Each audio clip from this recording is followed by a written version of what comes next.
just line everybody up to sue people on. Right, we're live now. We're live now. So Stephanie, show.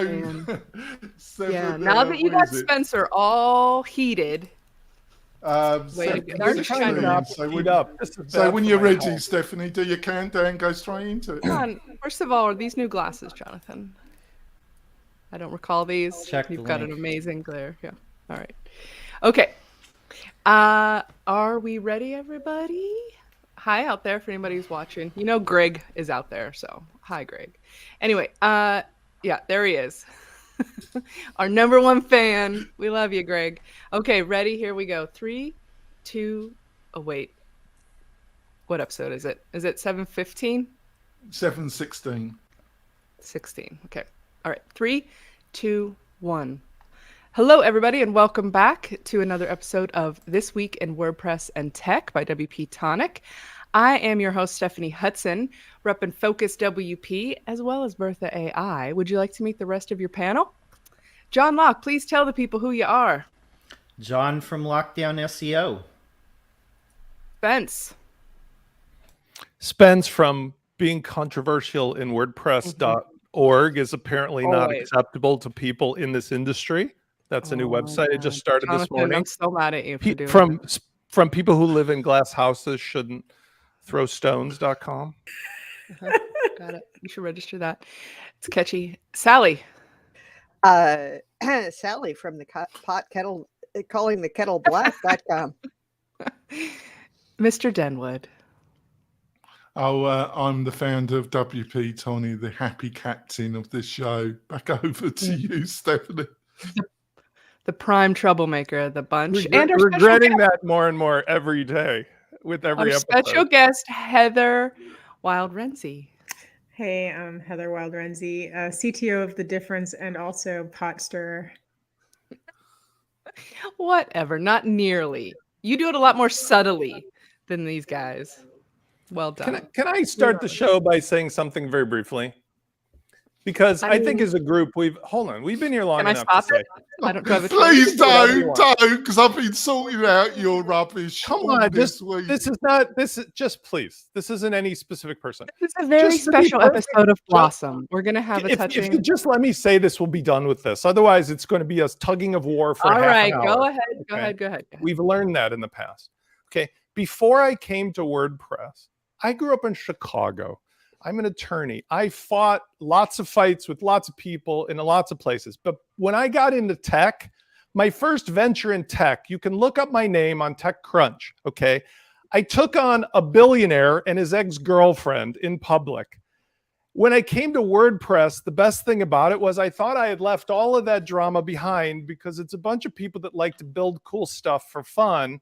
And now we find ourselves 16 years later with people acting like the billionaire and his girlfriend did.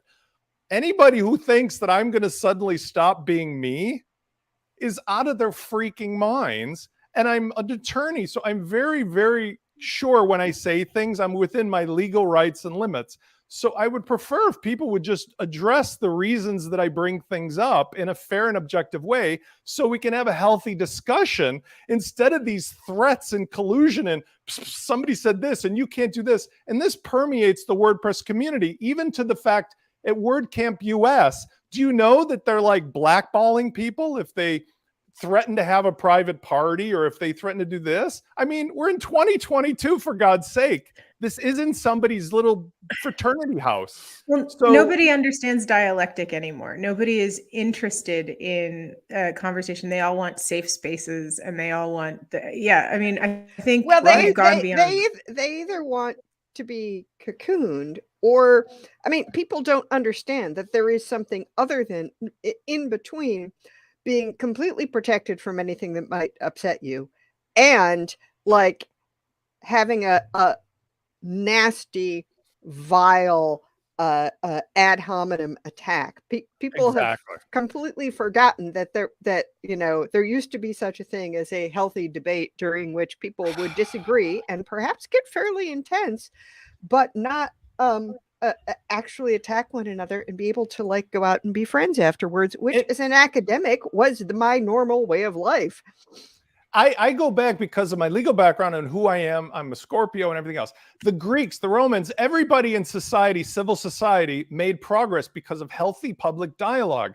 I am the guardian on the show of not doing ad hominem attacks. When certain people who host the show would just randomly ad hominem attack, I said, no, you can't do that. Yeah. But when you bring up an actual factual thing that somebody's doing based upon actual facts, and they want to debate it, come on the show and debate it.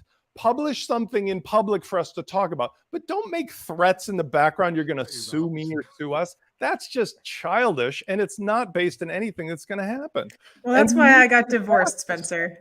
That's why I'm divorced, Spencer. Right.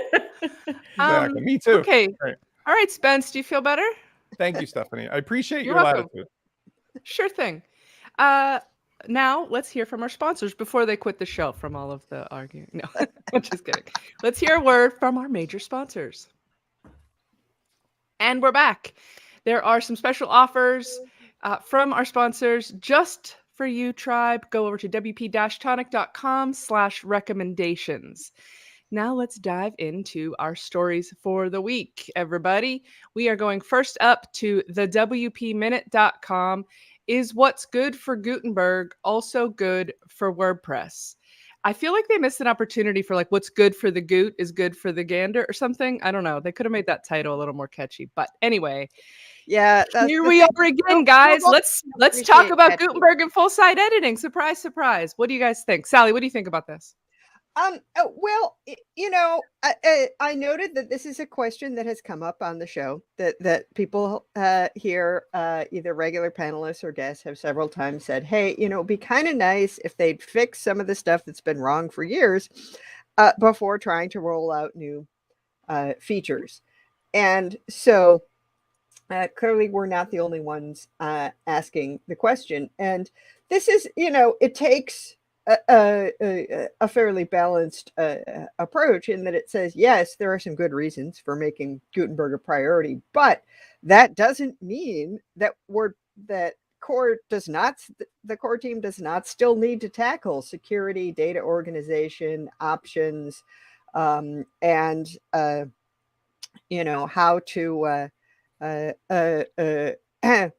how to figure all of that out. And I wish them luck because I'm not in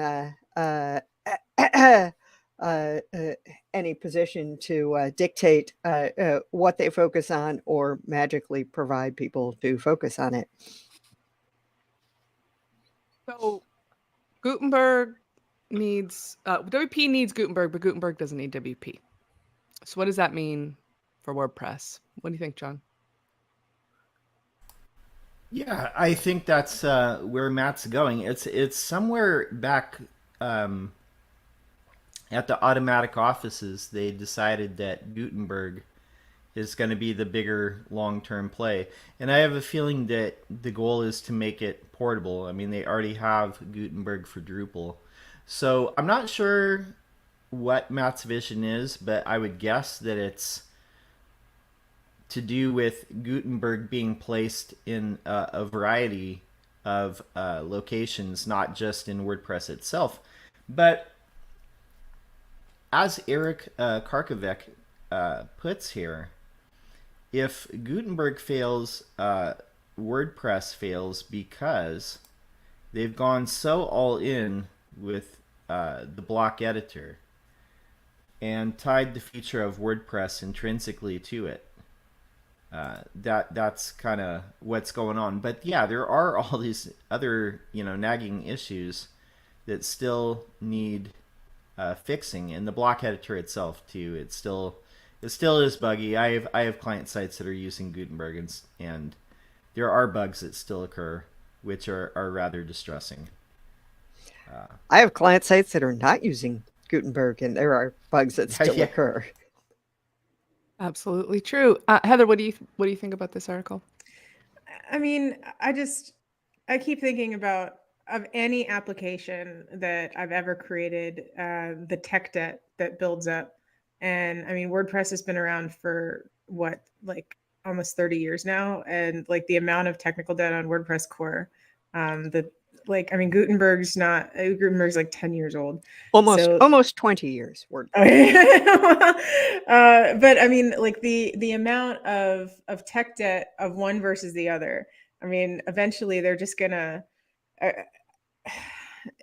It's the core team is chipping away at Everest, and they're never going to be able to come to a consensus of of being able to make. They're never going to be able to fix core completely. They're never going to be able to get all the bugs out to make it compliant with everything. And then Gutenberg's like, oh, well, I mean, we're going to this is going to work with everything. No, it's not, because I mean, if the base isn't perfect, then the house on top is just going to keep sinking. So yeah, I mean, that's all I got to say about that. And also, if we can't get it to work in WordPress, which is what it was completely designed for, how's it going to work with everything else? Jonathan, what do you reckon? Well, it's a really interesting article because it really highlights what's going on, this Gutenberg project, which has so much possibility, and something like it in reality is never finished, but you do have to get it to a certain level, and it is struggling. We've got to be real here, but it still offers so much potential. The other things, well, it's the thing about security. Well, he's right about security, but the things he highlights under that subtitle, I don't agree, because the fundamental problem of security is not the core. The problem is the third-party plugins.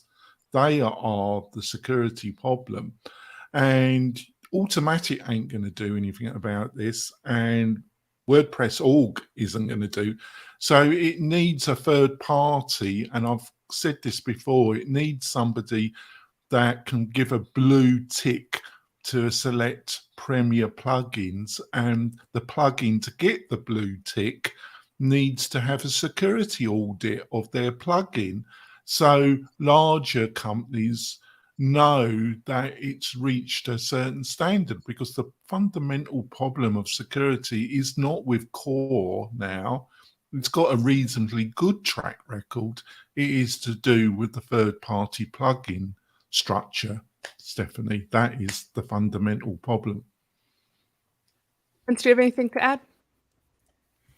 I just think that it's definitely become beyond the stage of a secondary thing. I mean, I'm wondering whether or not we'll stop calling it Gutenberg, but it seems like there's business reasons now why they want to call it a product name, which kind of makes sense. We talked about like it might exist outside of WordPress and other reasons, Tumblr and so forth. But I'm actually quite content. In fact, like I've discussed many times, I've made a lot of progress as of late with something that hopefully I'll be announcing any moment now, any day now, that it's just showing Gutenberg in its bare form as very capable, very capable. Such a tease, Spence. Well, I mean, I could talk about it, but the core blocks have all gotten a lot maybe I'll better. recommend it today. But the idea is, as a test of using Gutenberg without any add-ons as part of a ready-to-go solution, I was able to achieve the goals that I wanted. Now, there's still a few pieces that I'd like to have in that chessboard, but it was remarkable when you start with nothing, you can still actually achieve stuff. So I'm Sally, high five on that, but it's reached a state where it's usable. Great. Let's move on to our next story, you guys. We're heading over to npr.org. This is not a very high-tech story, Jonathan. I know this is just a vendetta piece for you. Well, so it is. A lot of time on this. But Alex Jones, just one second. Alex Jones concedes that the Sandy Hook attack was 100% real. So this is, of course, this guy who's been claiming this as a hoax. And then the families of the kids who died and everybody are getting all this grief. And now, surprise, surprise, he's having to eat some words and he's gone to court. Jonathan, please. Yeah. Well, I fundamentally disagree with your framing now. I think it's all about tech. Okay. That's why I included it, because it has a strong element. Jonathan. It has a strong element of tech. First of all, I've got to tell the audience that I am biased. Alex Jones, I never met the man. He's done me no personal injury. But I've got to be honest to the audience and to the panel. I despise the man. I absolutely despise him. He's one of the few individuals, if I met him in the road, I'm not sure I could control myself as a man. I would probably confront him if I saw him on the street. And I'm not proud to say that to the panel or to the listeners, but it's the truth. I'm not sure I could control myself. What he's done to these people who have lost everything, and then they have had to, and he's not a maniac. I thought he was just bonkers. He's a sociopath, a cold-blooded sociopath who doesn't even believe in this, but he's done it to enrich himself on the suffering of other people.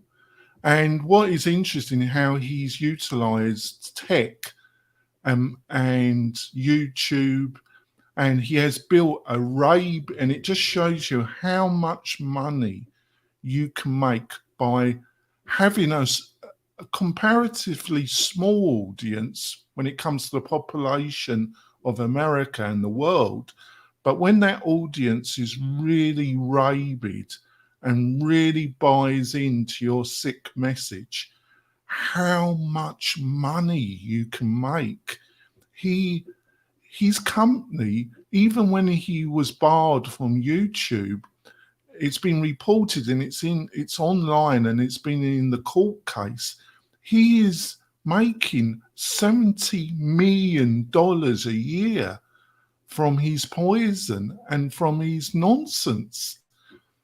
These people will buy anything that have bought into his message. They will buy anything from him, anything. And they are rabid and they are worrying, because not only are they rabid, they are armed to the teeth with weaponry, and they're up for it. And this country's got a major problem on his hands, and he's one of the major causes of it. That's what I've got to say, Stephanie. That's a lot. John Locke, do you have any thoughts on this? Yeah, I mean, where this ties into tech is basically he had a bunch of information on his phone. His lawyers, whether they set him up or they were just incompetent, they ended up sending the defense or the prosecution attorney in this case the entire digital copy for the last 2 years. So that includes January 6th, the Insurrection Day, and all that data has been subpoenaed by the January 6th committee, and the judge on this case is not going to block that. Yeah, Alex Jones, a vile human being, profiting off the death of children, mocking the parents for their loss. Not a pit in hell that's deep enough for this person. Okay, guys, we're going to move on. We're not going to go all the way around today on this one. No, next. I think you should. Right, fair enough. Well, we've got 6 stories today too, so we've got a lot to go. And we had a little. And I don't think we have beginning. And I don't think we have anyone here strongly disagreeing with anything that's already been said. Can I just add as an anecdote Of for course, somebody who yeah. wants to read that I saw yesterday, because that's how this problem is. You can extend the same logic to Fox News and other places who essentially pretend that they're news sources, but they hide under the auspices of info entertainment. Yet last night, Dick Cheney, Emperor Palpatine, the one who started all this mess, made an actual video going after these nutballs, including the Trumpers. So what we're seeing is this really unusual thing. Like internally, this whole ball of wax, whatever you want to call this right-wing thing, they're all going after each other, but they're all basically working under the auspices of rules that don't exist in the rest of civilized world. Like, you know, you're to the right, but you're not the right kind of right, and you're the wrong kind of right. And Emperor Palpatine has to go after Darth Vader, has to go after, you know, it's like a drama.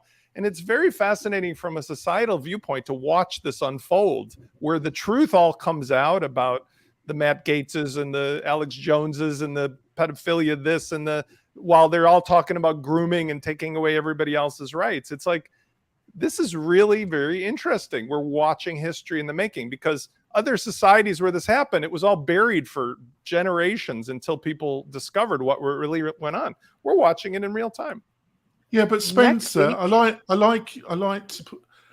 thought he was just bonkers. I don't think he's mad at all. I think he knows that this is all rubbish. He's just a totally committed psychopath. But the money is just, I just didn't realize the money is just pouring in. Were you surprised at the volume of money he's generating through this enterprise? No, because look at, again, I'm not picking on them. Look at Fox News and everything that happens. It's trillions of dollars being made on things they know are just not factually true and hurt people. I mean, that's basically how they do it. And there's an entire, listen, the world is not a black and white, good or bad, but that's just historically the way it's been. You can look in all of history and there's always a financial motive or some other kind of like bad human trait motive behind actions that clearly hurt other people, because the golden rule is not being applied there.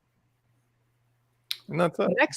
Next week in WordPress and politics. I mean, it applies to the beginning. Whether or not Joe Biden actually had COVID. It applies to the beginning of today's show, because I am the least like follow me for what I do kind of person. But what I do go by is, in our WordPress space, don't be a hypocrite. You can be outspoken and wrong and say you're wrong. You can do stuff that's bad and go, hey, I screwed up, I shouldn't have done that. But don't pretend you're so pious and so awesome and then do black hat stuff or do other weird stuff in the background, because that's the same stuff we're talking about here. Alex Jones knew what he was doing was wrong. I'm not making equivocation with this other person because they're a good father and a good person, but I am saying on a business level, there's just varying degrees of bending the rules in your favor. Don't do it where you say in public you're pious. I am not a pious person. I have so many problems. It's ridiculous. But I don't claim to do but one thing. When I talk to customers in the public, I tell the facts as I see them. And if I'm wrong, I admit I'm wrong. That's all I ask of anybody in this space. And it would be nice if politics was the same way. The media won't let him take it back. So it's the media's fault that he can't apologize. It's the what?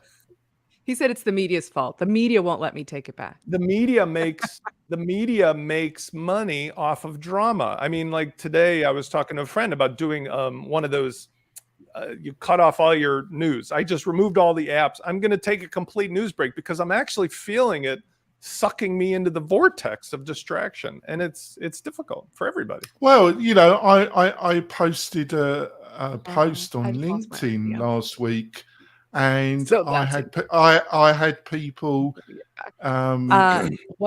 people direct message me saying that my headline was racist. I was making a racist comment on the individual that I was remarking on. The actual headline comes from a famous remark from Ted Heath, a former British Prime Minister. So they tried to twist it. Does that make him automatically not a racist? Well, he was remarking on an industrialist in the UK that was a notorious wheeler dealer who had very iffy moral standards. So it was all taken out of context, deliberate, as far as I'm concerned. But, you know, what would be interesting from Heather is, was you surprised, Heather, the amount of money the Alex Jones operation was doing? And a lot of people say that you can't make money out of media. They must be bonkers, aren't they, Heather? If you get the right rating.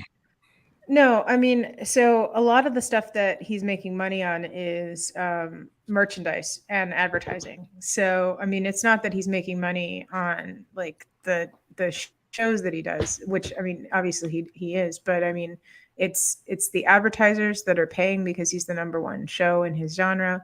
But I mean, he sells a lot of merchandise, a lot of merchandise. Yeah, vitamins, energy drinks, like he sold like this COVID cure. I mean, like he Prepper sells supplies. Yeah, prepper spot. Like he sells a lot of things. So like basically Alex Jones is a misinformation silo. And like for the people that listen to him, like anything that he sells, they will buy. Yeah, but the vitamin. What I also wanted to add is that YouTube is also, Google kind of wrings their hands. But I don't know if you're the same panel. But on my YouTube, if I don't have a YouTube ad blocker on it, I am bombarded with these adverts peddling vitamin cure for gum disease, for heart disease, that you can take this vitamin and then you'll be able to lose weight without cutting your diet down and not doing any exercise, and during the night your blab will dissolve. And it's just nonsense. And Google just allows these drifters on their YouTube channel and to make money. But for God's sake, Google, aren't you making enough freaking money as it is? The FDA does tend to have something to say about people who make health claims for their products. But somebody would have to somebody would have to turn them in, and B, somebody would have to be able to track them down. Yeah, I have YouTube Premium, so I don't see any ads on YouTube. I'm with Heather. I have one browser because Chrome now spits out a new one. When I watch YouTube and suddenly an ad comes on, I'm shocked because I normally just get away from it with YouTube Premium, but it's bad. I mean, it's quite bad. It's almost as bad as Facebook in that regard. Yeah. So I mean, just one last thing about it, like.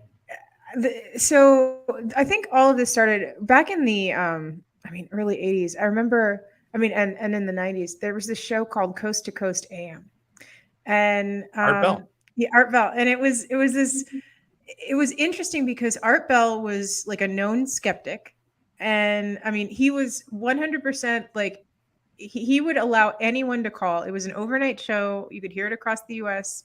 And like he would allow anyone to call, and it was always enjoyable to listen to because you could hear all of these people calling in about like ghosts and UFOs and like paranormal things and like all these conspiracy theories. And he would listen to them with like respect, but he wouldn't like give them any credence. He would just give them a platform to talk, like so that other people could hear that there were these theories out there that people had.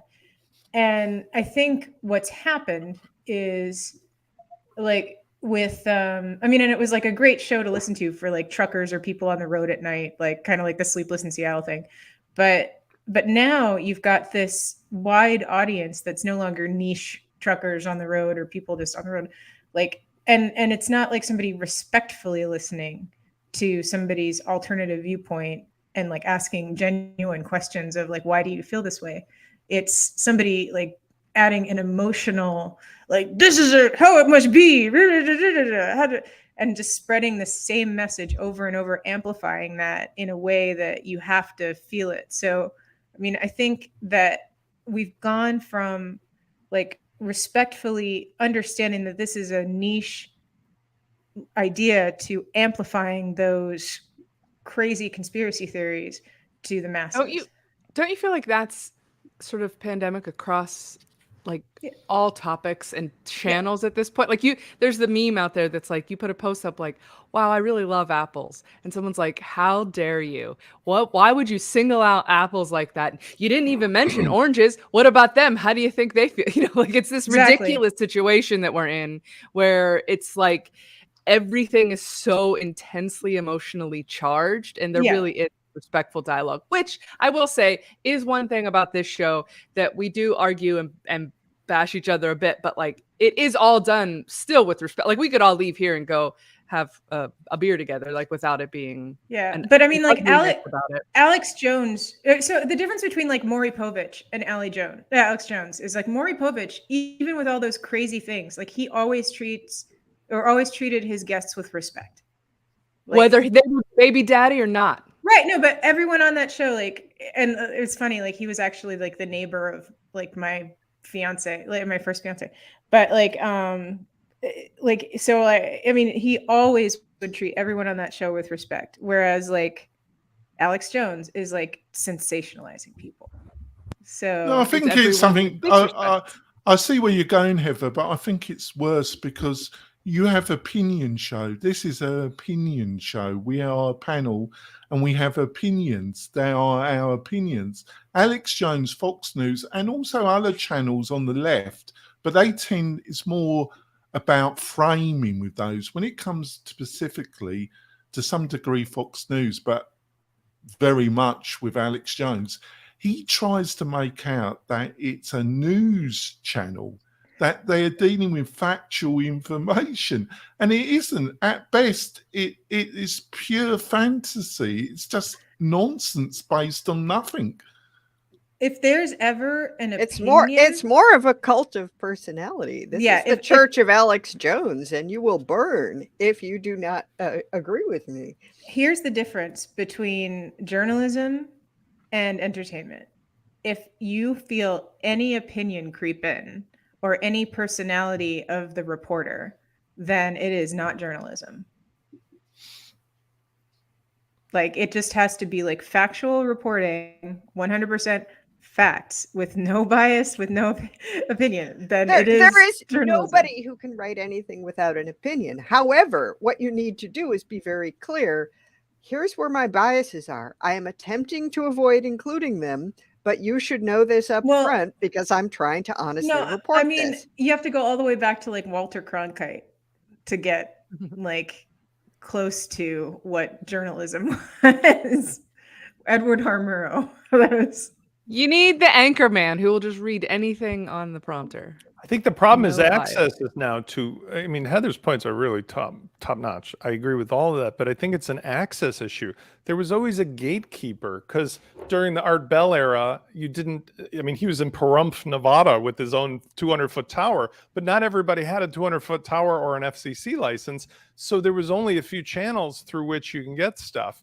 And now everybody can be an immediate sensation and they're all fighting for attention from TikTok through Instagram through whatever. And that's the problem, because remember when we talked years ago, I keep going back to the neighborhood thing. When you know all your neighbors by name and face, you treat them with more respect and you act as a genuine person. Usually, unless it's about who's going to. Well, you get your next door neighbor that's Bob or Karen. But the point is that like most people are now fighting for attention in a world of 8 billion people where everybody has a camera and a microphone on them all the time. And it leads to bad results. Yeah. TED Talks are not dialogue because they are one person expressing something cogently. Yeah, what's the other just to finish off, Heather, Stephanie, the other interesting thing through the court case is that when he was thrown off social media platforms like YouTube and that, it has not affected the bottom line at all. Actually, the amount of money generated by his online properties has increased. His actual rabid audience have bought more product from him. That was, I didn't realize, and obviously he feels by bankrupting his companies and transferring enormous amounts of money to his personal and his family members' control, he treats the court and he treats the legal system. Blagojevich found that didn't work so well. He's treating the court and the legal system with total contempt, and he treats the judge, who has been extremely patient with his nonsense, and his lawyer team and him treat the court and the judge with total contempt. He thinks he's going to walk away with this, and it's actually going to help him sell even more product and be more profitable. He's going to get hit with 2 perjury charges. And yeah, he did. He got caught. Like, hey, we're the prosecuting lawyer saying like, hey, did you put images of the judge on fire on your show? And he's like, no. And then it's like, oh, here it is right here. And that's not going to go down too good because he's still facing perjury charges. This was just a a civil case where the parents were suing. He still is going to have to face for that. And plus any like thing that's uncovered in the January 6th investigation, which he was physically there, like with a bullhorn, like egging people on. So That's it's what not he over does. for him. This isn't the end. You know, the crack in the dam, if I always use this reference as well, like when the Soviet Union ended, it didn't end gradually. It was one day we're going to die of a nuclear holocaust, and the next morning, hey, guess what? It's over. And what's going to happen with these folks is this whole thing is going to have a lot of drama for a very short period of time. It's going to blow up, and then they're going to all realize that the grift is over, and they're going to have to reinvent a new grift, because that's exactly what it all is. It's a grift. It's like an investment Ponzi scheme. But once they start all going to jail and doing 7-year sentences and lose all their money, they're going to run like rats when you turn the lights on, and they'll move to something else. And it's unfortunate because the consequences are to innocent victims who fall prey to this. Like the library in Michigan, where they all closed the library because they had books in there that were grooming children. And now they're all complaining because they got no library in their town.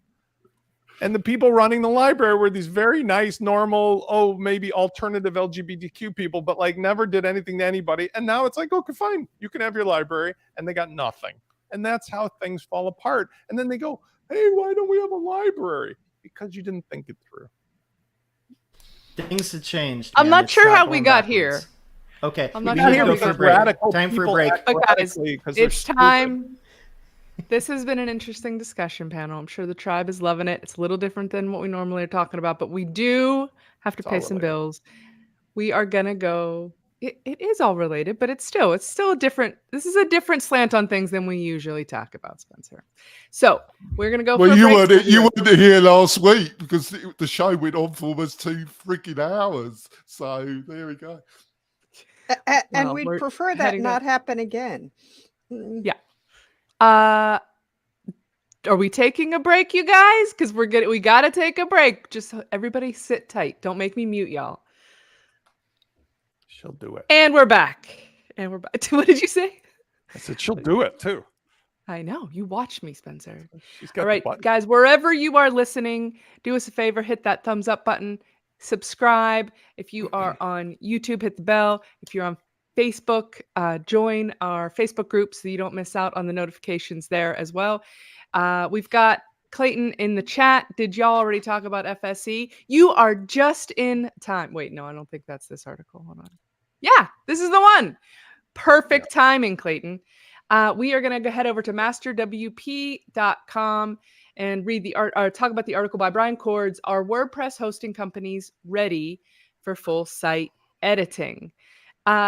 Jonathan, what's the matter? Do you want to start, JD? Oh, just pass it over to Spencer because he had certain things last I try week and like to say save him about for later hosting because he companies. gets so Just ramped send up. it to Spencer. Just send it over to Spencer. All right, Spence, go ahead. No. The answer is Gutenberg, yes. Full site editing, no. And it's really interesting because it's not any nuance anymore. I think most people get it now, but the block editor is competent and has replaced the classic editor for most all purposes. There's still a few legacies, like I don't know why WooCommerce in the product tab still forces the classic editor, but full site editing is not anywhere near ready for prime time because it adds a whole layer, another metaphor that's not even fully baked into what was already understood as a metaphor. The metaphor of you have a site with a theme. There's plenty of free regular themes that do awesome. Cadence, Astra, GeneratePress, and so forth. Then you have the editor when you go to a page or a post. And there was classic, now there's blocks. And there's lots of goodies in that box. Stop. Right there. Stop. Everything that you add on top of that about full site editing takes people into, what are we talking about? What? Which layer? Where? Huh? And it's just destructive to most people's workflow, and it's not necessary because 100% I can stand behind, and I'm raising my flag. Prove that I'm wrong, because I'm going to show you at the end of the show maybe my demonstration of how I'm solving this. You don't need full site editing for any reason whatsoever to achieve what you can do now with a regular theme, a modern one, and the blocks, and that's it. Well, you don't need full site editing to achieve, you know, what you can do with what you've always been able to do with code in terms of creating a theme, but you know, it is much better suited to people who are visual thinkers. I don't know if I agree with you, and it's interesting. I just see that Brian, whoever quoted me in this one, he spelled my name wrong, but that's not unusual. Is that it's sketch rhymes with catch. It's Foreman with an extra E for good measure. That I did say this, and I tested it. That the difference is when you look at remote controls. Like I use this because I have older parents. Okay, this is a remote control that has like 5 buttons. It's amazing. It's from an Amazon Alexa, right? Those old-fashioned Comcast remotes with 900 buttons. If you hand one of those to an older person, I guarantee they'll figure out the simple one and do stuff with the TV. The other one, they'll just like glaze over. And that's what full site editing is doing, because it doesn't please the developers. It definitely doesn't please the agencies and the freelancers, because their clients break the crap out of anything. And it confuses everybody. Where does this fit into the remote control process? It's just too early and too half-baked. That's it. You know, I mean, I don't disagree. It's a cool toy, but it's just not like we got here on the other stuff. And now here's this, by the way, thing that we're not really sure what it is. So yeah, the thing I got these are the bigger issues, but like, what's the deal with like, you can't even have post revisions on WP Engine? Like, is that bonkers? Anybody else? Yeah. Well, that seems to be what their point is about. Not like, is the general WordPress user community ready for full site editing, but are hosting companies that limit revisions in the interest of keeping their databases tidy, and so on. And it seems like, you know, I don't know. I've but Sally, you're the fangirl for WP Engine, for God's sake. And I like WP Engine. I don't. Off it. You're a bloody total fangirl for them. I like the company in a lot of ways that are separate from the hosting. I don't dislike the hosting. I just launched, a site on it the other day, and I've never had cause to be like super unhappy with it.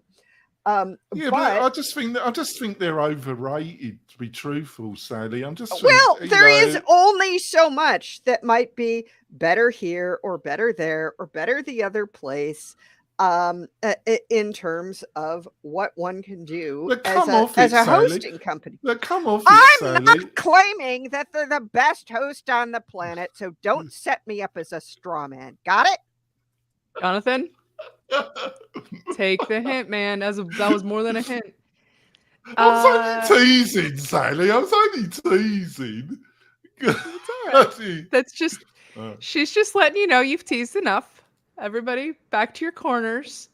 Does anybody, Heather, what's your take on this article? I mean, I'm still stuck again on the post revisions. Like, I mean, thank you. Yeah, and I mean, I understand there's certain things that, which we might have been able to discuss if Jonathan didn't want to put everything off track. Well, no, but there's a but I mean, even with like Elementor and certain things, like when you're doing the CSS and stuff like that, I've got my team members will be like, oh, I've just worked on certain things and I've saved it, and then they look in the revisions and all of their changes to the CSS, none of that is saved, and they're trying to revert back to what they've changed. So I mean, only the post revisions are saved, and there's no other. So I mean, I understand why with full page editing, they've turned this off, and why WP Engine in general. So it goes back to like, what are in the CMS, like what do you save and where does it get saved and how do you revert it and all of that. So it's a whole, I mean, it goes back to the tech debt. Like what are you going to put on that bug list? It's managed. They managed to take away something that you really need to use at manage WP. It's funny because I really want to love them because I love everybody on their team, like literally. But when they do, you're talking about managed WP, like, or you mean WP Engine? WP Engine. WP Engine. I don't know why I said manage WP. But the point is, I want to love what they're doing with it. But the thing is, when they reach into your pocket and take out your wallet and remove your credit card and go, yeah, we'll keep this for a while. Like, you're with them because you're not wanting to have to deal with these surprises. And yet revisions, like, they might as well remove the save button or the publish button and tell you, you can only do that on Tuesdays between 10 and 11 in the morning or something. Because that's the well, are we getting away from the point of what these websites are for? Like, WordPress started as a blogging platform. Yeah, but like, it does matter, isn't that at the fundamental? Isn't that the fundamental thing we're doing? And who here has tried to edit posts in another thing? And then if you put any formatting at all, links, H tags, I want to get back, and you paste it in. Hey, may I, Jonathan? When you paste it all in, then you've got all the extra crap that comes from whatever other thing you've got in there that WordPress interprets. Or you just paste it WordPress clean. used to do that. Trust me. They used to like preserve all the crap. It still does if you paste it in there. And it's like, so you have to paste it clean, then you have to go back and reformat everything. No, like, it just makes sense that you should be in there. Stephanie, I want to get back. I want to get back to WP-Tonic and get Sally going again. But basically, it's linked to last week because I had a bit of a Barney with Spencer about hosting, and I agreed with 95% of what Spencer was saying. It was just the last 5% because last week's discussion is that hosting costs have dramatically dropped. So, Spencer, you are right in most of what you were saying, but they still have got costs, but they have dramatically reduced. For WP Engine, for cost savings, to do this is being that bandwidth is bonkers. It's not doing the revision thing out of cost savings. I mean, generally what I've heard about revisions is you should limit them so that you've got you save 3 or 6 or something like that. Because I have absolutely been on sites, where like half of their database at least was just revisions, because endlessly, and they had never been cleaned out. And it's a ridiculous amount of clutter. My choice wouldn't be to say no revisions, but a lot of the time what's happening with the revisions is that as Heather mentions, sometimes what you think is getting saved in the revision isn't actually getting saved in the revision. And it's just like going through this continual save process that makes it sluggish on the editor side. So, post revisions never worked as well as they were intended to. And it's not like they've been in WordPress since the dawn of time either. It's just unfortunate because you have mixed messaging. WordPress and Matt saying, it's the best blogging editing platform around. Gutenberg is the new editing experience. Everybody should edit it in it. And then arguably one of the top 3 hosting companies coming in and say, we disagree. We're going to manage you by taking away the primary revision capability of your editors so that you should go work in Google Docs and then try to copy, by the way, just try to copy a Google Doc directly into WordPress editor and see what it spits out. So that's what I just said, but Jonathan didn't want to let me say it for some reason. Yeah, we all get along. I mean, because this is just so ridiculous at so many levels. WP Engine is wrong because managed hosting shouldn't mean breaking your shit without telling you. Sally, I agree. There should be like, you're allowed 10 revisions and then we remove the rest. But this rest of this is part of this hypocrisy. Everybody with their walled gardens and their proprietary stacks and this and that and this. Can't we just agree to get back to when we all wrote on a pad of paper and a pencil here on the internet, and we'll just start using Macromedia Flash again? At least we all agreed that worked. Nope. No, Flash never worked. Not ever. Dreamweaver. Hey guys, let's move on to one. We only going to do one more story. And this one is we're doing all 6. Going to go on at least an hour and a half. Nope. Nope. I got a hard stop at Gizmodo.com. 9:30. Yeah. Gizmodo.com. Gizmodo.com. Rights groups demand DOE take a stand on invasive student surveillance software. So we've got schools that are monitoring the kids, and they're taking advantage, and they're making the kids feel unsafe to speak up. And there's all kind of other issues. Hey, Greg knows I use the legal pads. That's right. John Locke, I feel like you've got some thoughts on this article. Yeah. Anytime there's some sort of surveillance or monitoring like this, well, I mean, here's the case, like remote learning, okay? Remote classrooms. There is a case where a black student was basically, they didn't turn their like camera on, their Zoom camera on or whatever, and the teacher's saying that they didn't attend. You know, things like this. Anytime that there's this type of surveillance and enforcement, who it hurts is marginalized groups. And, you know, there's better ways to do this. And I don't understand, like, why... yeah, like the stat here says that 44% of teachers surveyed said student monitoring activity has led to students being contacted by law enforcement. And who do you think that is? You think that's Flopsy and Mopsy, Johnny and Jenny from the white suburbs? No, that's you know, your Mopsy black and that's your black and brown students. That's your LGBT students, the ones that are already discriminated against.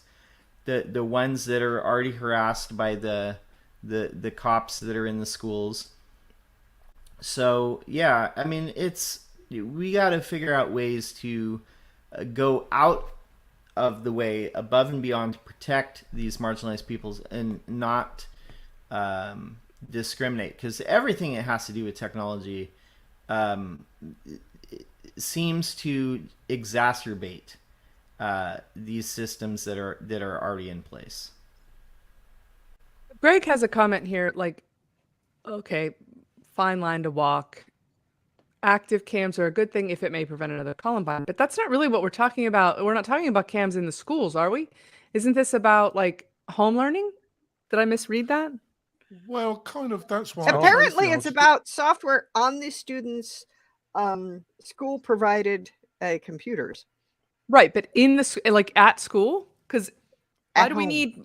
Isn't there a teacher in the classroom? Why do we need a camera to show if the kid is sitting at his desk? Like that seems silly. I thought this was just about things that are at home and monitoring. I think them. the article is leaving out a lot about what these monitoring programs are actually doing. So can I explain some of what it's? You seem like the person who knows the most about this. Yeah. So okay. So for work things, like, I mean, one of the things that most people might understand, like if you're in a work situation and you're doing tracking, what we might do for an employee is have a screen capture software that every like X seconds will capture your screen to make sure and like take a picture of you to make sure that you're actually there, and also make sure that you're moving your mouse during the hours that you're supposed to be working.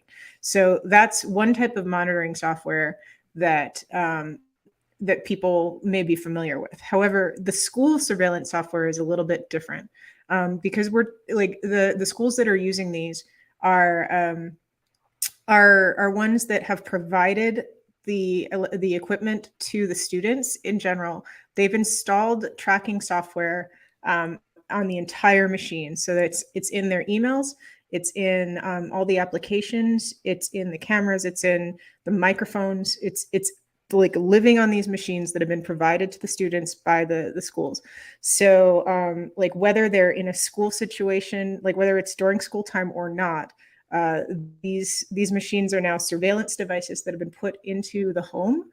And one of the things that this software does is it searches through the students' emails that are on the machines. It searches through their text messages. It searches through their social media profiles for signs of suicidal ideation, for signs of potential bullying, for signs of Also, like it searches through their private chats and things like that. And the reason why people are why more disadvantaged kids, why more persons of color are being targeted for arrests and things like that is because they are the ones that are more prone to bullying. So they're the ones that are more prone to being to potential suicide, to more potential violent crimes. So so this software is saying, I mean, it's kind of like Minority Report. It's saying like, we think that this person might potentially be about to be doing this thing. Here's the proof that we see from his computer. Here's the stuff that we're hearing in their house. And it's not even just necessarily arresting or sending somebody for about the student. It could be hearing something in the house from like a family member and sending the police to their house because they've willingly allowed, and not even willingly allowed, they have to allow because it's required by law until you're 16 to go to school. And if it's a requirement of the school that you have this device, then you're forced by law to have this device in your house. So that's what's going on. And what is your personal opinion on this? Not a journalistic description as you just gave us. Yeah, I mean, at work, depending on the job, I mean, I have used tracking software for employees, and I understand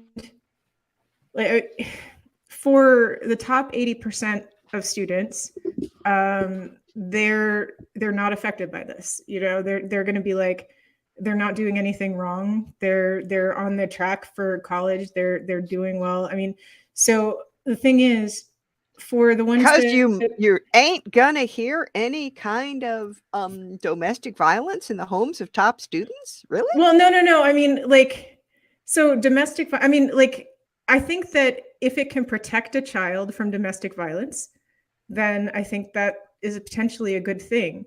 But I also think that if a child is potentially calling out for help and nobody's hearing them, I think that's a good thing.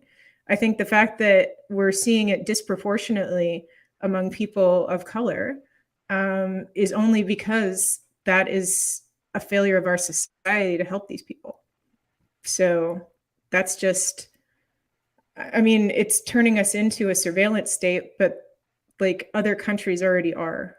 And I think that's where we're coming up against it. So it's an unpopular opinion, but I can see. Well, other countries are dictatorships, but that doesn't mean I can see the surveillance tech when you see like some of these states that are passing like "Don't Say Gay" bills and anti-trans, anti-LGBT. This is going to be used to target, students who. They can't do anything about the way that they were born, and they're going to be targeted and discriminated against, and have repercussions. It could be used to target maybe teens that are seeking an abortion, or yeah, I think you're making a good point there, John. But this is the whole point of tech. It's trying to utilize tech to solve a fundamental problem that it can't solve. And the only reason to have these is like what Craig has pointed out, and it's linked to the Alex Jones and story in some, or in my brain it is. Sally would disagree. Great, let's go back there. Is that these mass killings? It's saying, well, we've got to do this because we've got to keep eye on the students, so we can use technology to avoid something like Sandy Hook or the endless other school massacres that this country puts up with, right? Which is bonkers. Totally. Yes, many of which apparently get like posted about very publicly. So all this is going to do for school shootings is have recordings of it happening, and it's just going to be more terror in the media. Like, but I don't see the thing that really struck me in this article is thinking about like it was a small comment about it, but like the amount of money that's being spent on monitoring. Meanwhile, we've got classrooms with underpaid teachers, not enough teachers per student. We've got not enough supplies. I mean, like if you go on any social media platform right now in August, you've got teachers pleading and putting up lists for Amazon purchases because they don't have enough supplies to actually teach.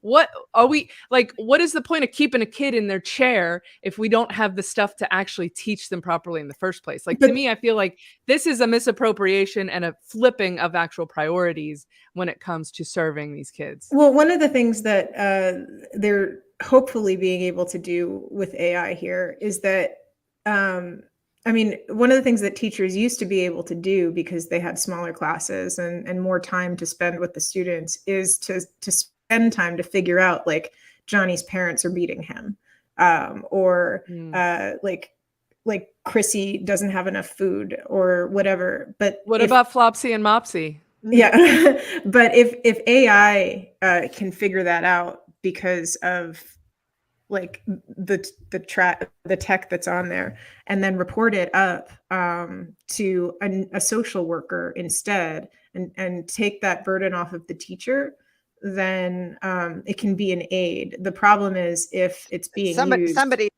going to have to pay the social workers. I mean, you know. Yeah.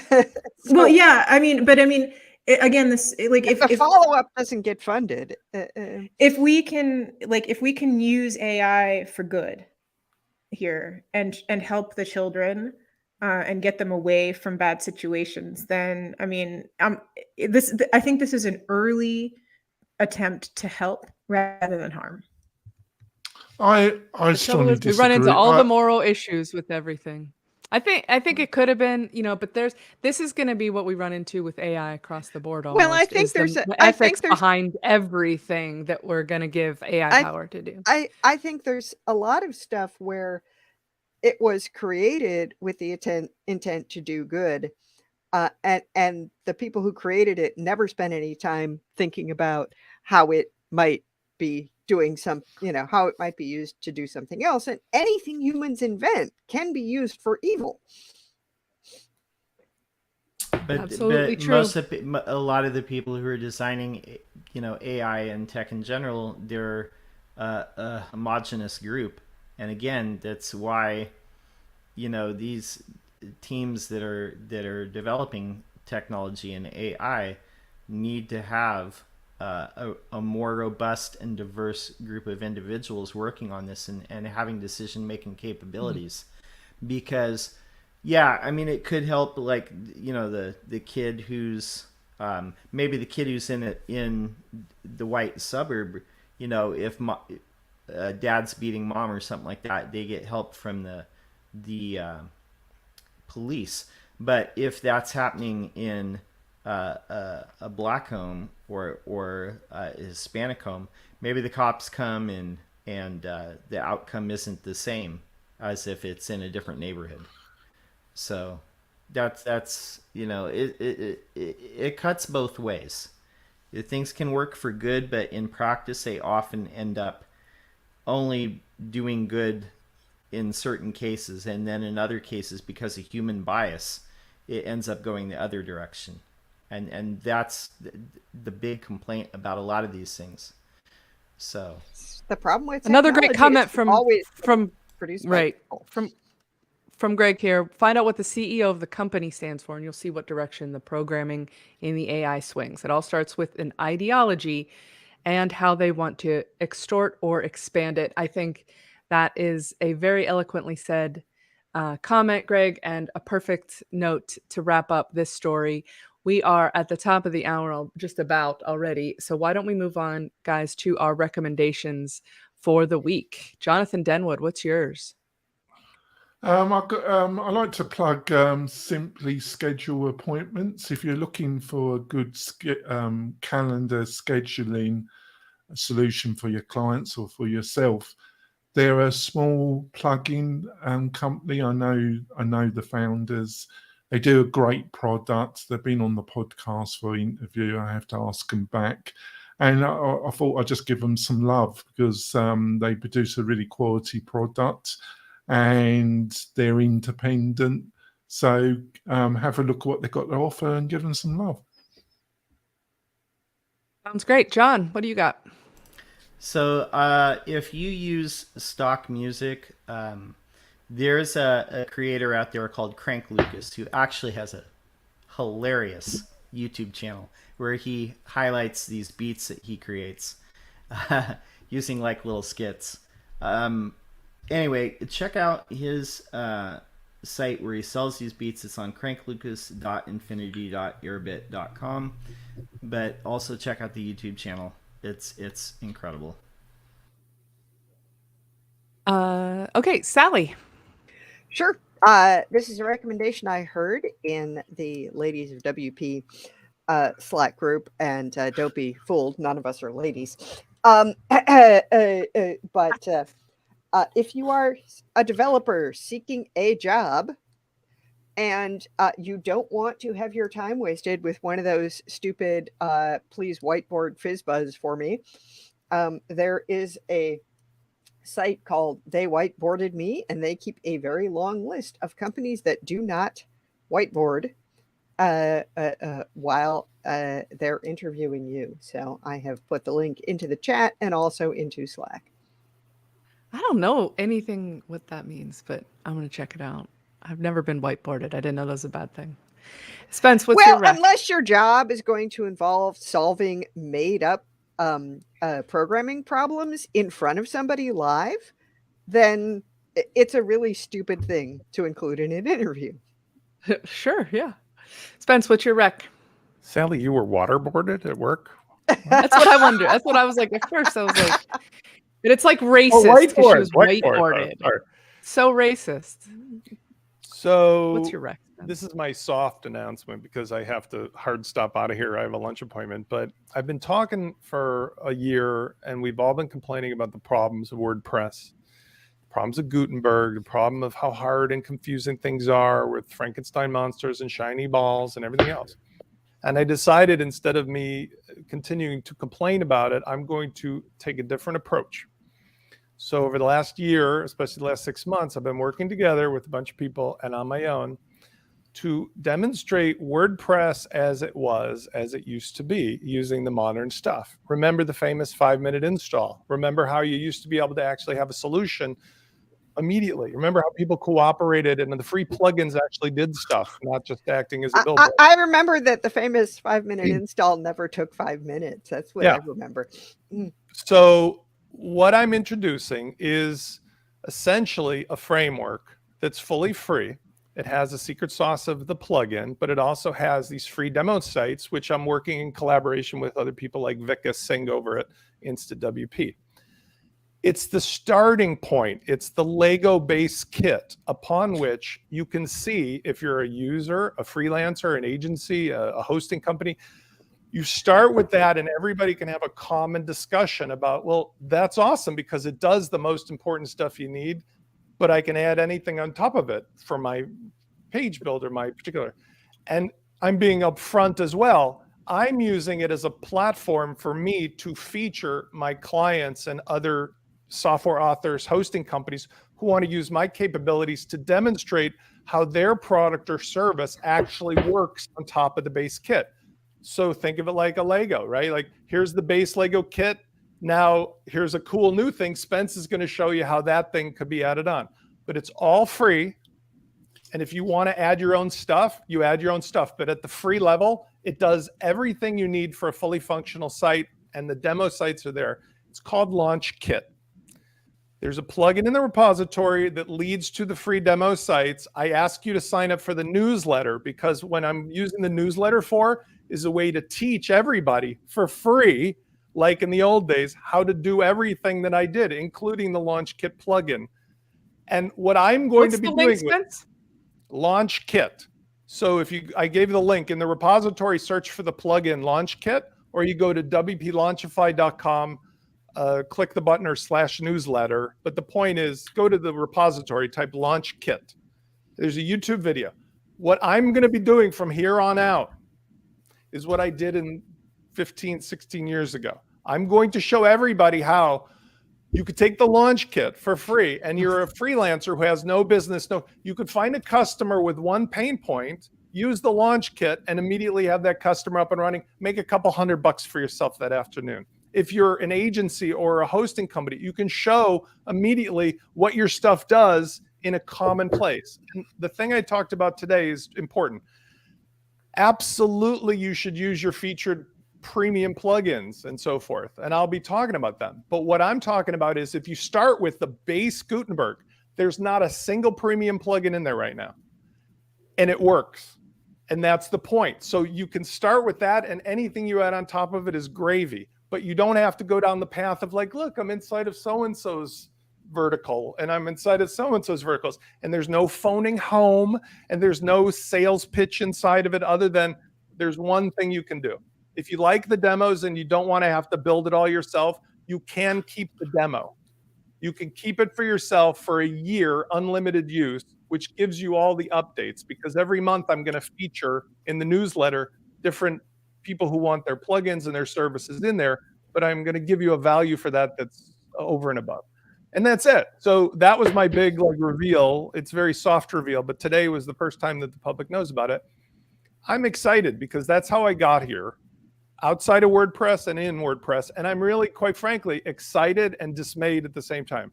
I'm dismayed at people like the person we were talking about earlier, acting like so small-minded to think that we don't all see what kind of behavior leads to better results for WordPress. The better results come when we all are sharing and doing things together for free and not playing games trying to take advantage of each other.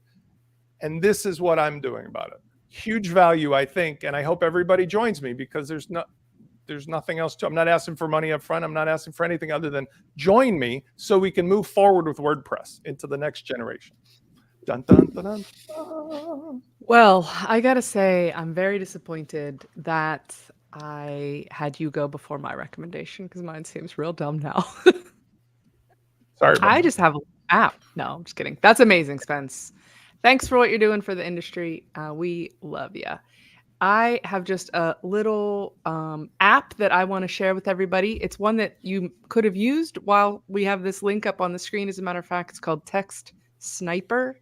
It's a Mac app only. Sorry, Sally. But it does, it's just a little OCR utility that you just do a keyboard shortcut. You grab any text and it copies it straight to your clipboard. I use it every single day. It's super handy, especially when you're watching a webinar or something like that and they put something up you want to remember. Just grab the text, pop it in someplace else. That's mine. And now to our special guest for the week, Heather. I already see your links. You got a fun one. Yeah. So one of the things that I know a lot of my clients really hate doing is coming up with content. And especially when I'm asking them to come up with images and things like that. So thankfully, AI has a solution for that. So if you can come up with like a description of what you're looking for, I have 2 sites and more are out there, but these are some fun ones that you can use to describe the image that you want, and it will generate it for you. One is called Playform, and another is called Hotpot. And the links will be there.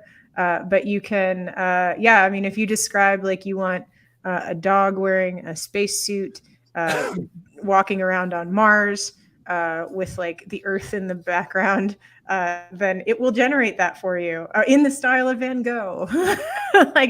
However you describe it, like you will get something like for fun. Like we were just my team was describing like, okay, well, we want like a Basquiat that has like unicorns and dragons like in a fountain, like a fountain with flowers in the background, and like it created like a Basquiat with unicorns and dragons, like with flower. So basically, I'll just be over here Googling Basquiat. Oh yeah. So basically, like if you just like whatever you type, it will show up. And and part of the fun is watching it generate along the way. So like you could end up with like a 3-eyed fish along the way, but like eventually you'll get. Like within 30 seconds, you will get the thing that you are looking for, and it is super fun. It is so fun to play with these image generators that are all popping up everywhere. I love them, like Dolly and all that. All right, everybody. Thanks so much. We lost Sally, but I'm sure she was happy to be here. Thanks, everybody. We will see you next week. And one of these days, we'll get the show back down under 1 hour. You're the best. Never Don't gonna forget to leave a happen. review and hit a like. I'm going to keep trying, though. I'm going to keep trying. All right. See you guys. See you Okay, next week. Gotta bounce. See you next week.